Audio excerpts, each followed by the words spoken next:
It's time for What's Up, Doc, where we spend some time with the healthcare professionals at Mercy Health, and we learn a little bit. And as we pointed out time and time again, they learn not to volunteer for radio interviews. Short straw loses every time. Exactly. You know, immediately afterwards, the phone is hung up, and then they go and pursue the person who talked them into doing it. Therese? So, yeah, why are you making me do this? All right. Today, we're going to learn a little bit about your diet. Actually, we may learn a lot about your diet and things related to it because our guest is dietitian Jennifer Langner. Jennifer, good morning. Good morning. How y'all doing? Good. How are you doing this morning? Doing fantastic. Jennifer, I see RDN, LDN, ACSM-CPT. Fill us in. Yes.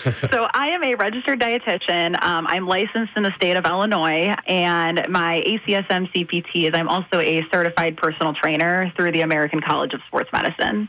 Outstanding.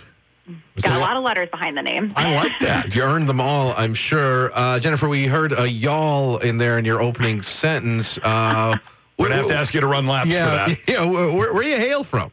You know, I'm actually just from here. Oh, okay. From Woodstock, actually.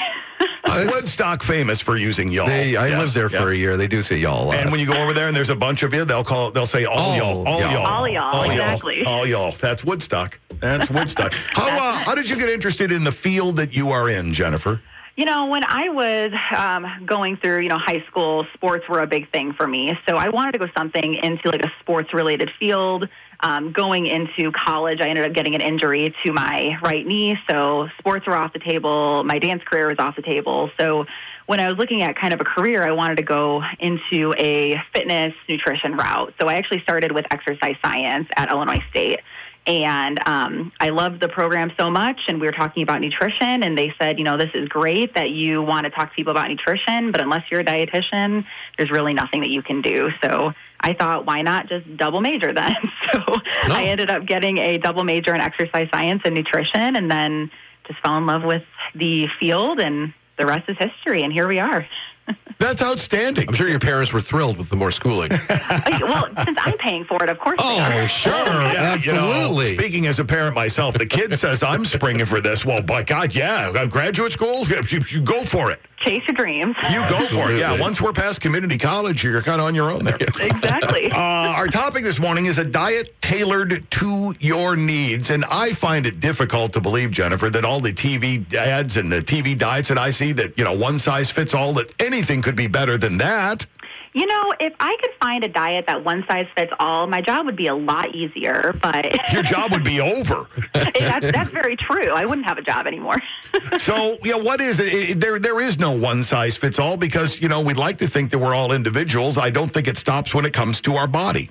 It does not. I mean, it all depends on different chronic conditions you have. So whether you have, diabetes, kidney disease, you have issues with swallowing and have dysphagia. So, just from a chronic disease standpoint, that's one thing. But also, too, financially. I mean, we all have different financial backgrounds. And, even right now, with just the cost of food in general, we have to adjust our nutrition based off of what we're able to get. So, if everyone's goals are different, and, we have to make sure that we talk to the patient on what's going to work well for them and not just say, here's a meal plan, go follow it. I'll see you in 6 months.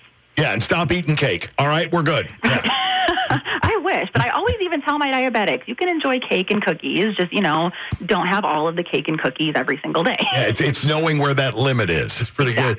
Rouse mentioned fad diets. We all know the fad diets. They're popular, and as you said, now one diet fits all. The fad diets that go around, have you ever seen one that does work for some? I mean, while she answers, I got to chug a quart of grapefruit juice here so I could lose 10 pounds by noon. Most of the fad diets we see, are they rooted in actual science, or are most of them malarkey? For the most part, I feel like they're malarkey. Okay. If we look at like the ketogenic diet, right, that's a pretty big diet right now that's around. And it's very beneficial and has been, looked through research that it's good for people who struggle with seizures and have epilepsy. So we know that diet is specifically tailored to maybe someone like that. But, in terms of like weight loss and all this other stuff, I have risks of high cholesterol, since it's a very high-fat, high-protein diet. It can stress out the kidneys. So, I wouldn't recommend that for just the general population. And some of the stuff like the most recent one I've heard is olive oil and lemon juice. That's a new one for weight loss. Yeah, and the apple cider vinegar to wash it down. Yeah, and I ask people, I say, do you enjoy it? And they say no. I'm like, then don't do it. Unfortunately, if I could just give someone a pill for weight loss or just say drink apple cider vinegar or lemon juice, again, like I said, my job would be a lot easier. But, unfortunately, it's just these gimmicks that may have worked for one person or a few people, but from the research and from science, unfortunately, most of it is malarkey. Jennifer, does it make your job harder though when somebody has been fed a complete bill of goods on something and then come to you and go, I read that this is really good for you. Yeah, I read on Google that right. X, Y, and Z. Yeah, unfortunately, I hear that a lot. But you know what though? I'm glad they're still coming to talk to a professional about it Sure. because they still have some maybe worry about it, or maybe the things they've been trying to do hasn't been working. So that's why they're coming to see me. So, I can educate them on, for weight loss, you don't have to fast for 17 hours to lose weight. For diabetes, you don't have to cut out all carbs to get good control of your blood sugars. You can eat a very well-balanced diet and not miss out on any food groups and still achieve the goals that you want to achieve. Joe and I have talked about this a bunch of different times. Intermittent fasting. What's your take on that overall concept? The research is kind of back and forth on it. There is some good research to show that, it can potentially help with weight loss. My fear with the intermittent fasting, and I personally do not recommend it myself, is one, most of the time we're starting that fast at 7 p.m. And what are we eating after 7 p.m.? It's normally the cookies, the cakes, the sweets. Mm-hmm. And then, we're going through this period of now it's time to start eating at noon. We start to overeat that meal. So, it's just a lot of stress on the body to, one, have to go that long without eating. But, our body needs that constant fuel. Just like gas in a car, we need to have that fuel going through our body. And if we're missing out on that for certain periods of time, we're going to feel kind of like garbage down the road. So, it's a good maybe temporary fix to figure out maybe what you want to do with your diet. But sustainability and long term, for the most people, it's not going to work for them. Jennifer, how does a patient wind up in front of you? Mm-hmm. Most of the time it's from a referral from their doctor. So, whether a lot of our patients are maybe newly diagnosed diabetic. So, they are just new with all of this. So figuring out what's going to work well for you. Or maybe a patient has expressed they've had struggles with weight loss, or maybe even struggles on the flip side with maybe disordered eating and eating disorders. So it really comes from the concern of the patient that the doctor then sends in a referral, and then I have the pleasure of seeing them.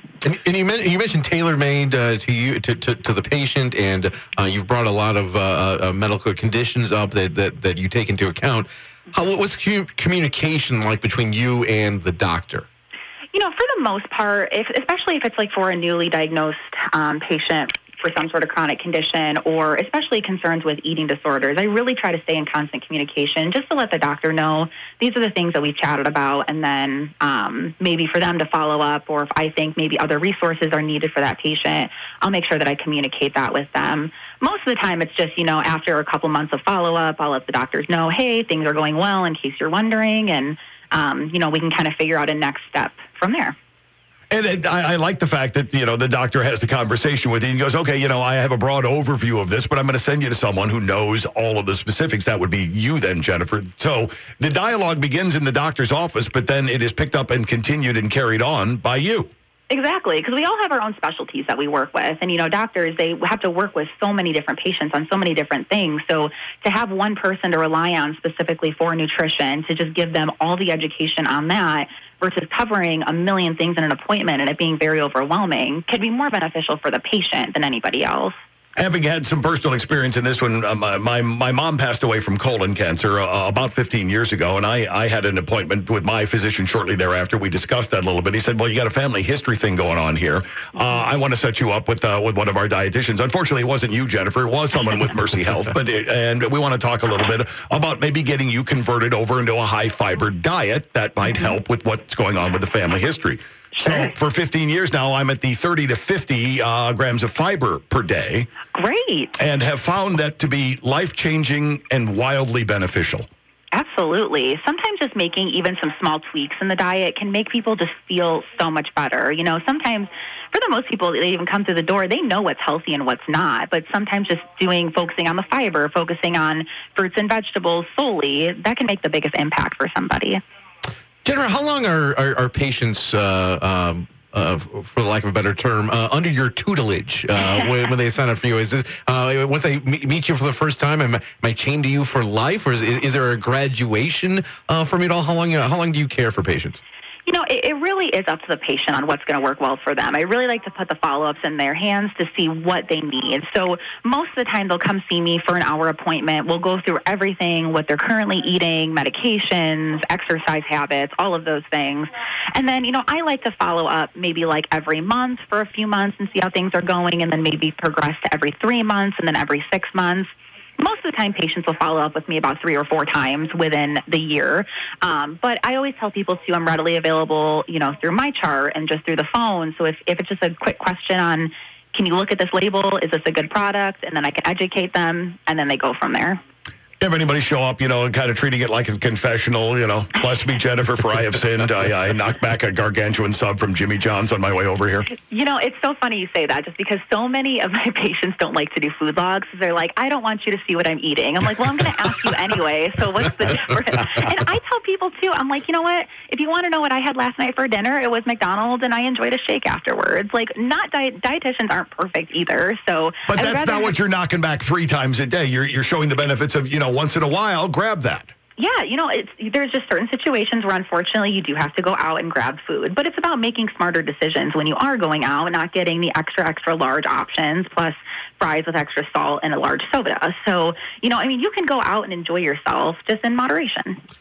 I think when people think dietitian, they just immediately go to weight loss. Riles, you brought up the fiber part of that. What are some other maybe conditions people have that they might not realize a dietitian could fix? Yeah. They're looking at themselves and saying, I'm not overweight. Right. Yeah. And most of the time, honestly, the amount of people I see for weight loss is very low. It's normally for other chronic conditions. So one would be food allergies. If a patient is struggling with maybe allergies with certain foods, figuring out good alternatives for that, or even just food intolerances, like if they have IBS or any just stomach issues, we'll kind of go through and figure out some food triggers that are happening within the body.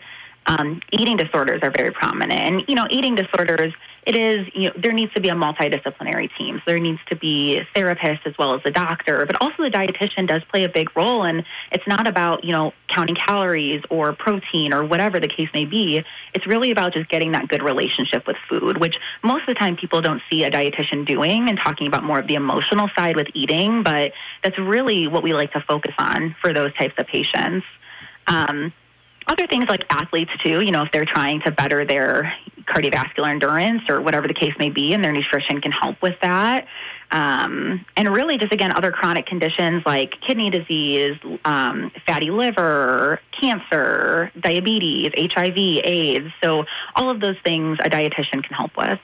Jennifer, before we let you go, is there anything that we haven't asked you that you would love to have listeners know about and that you'd be angry with us for not bringing up later on?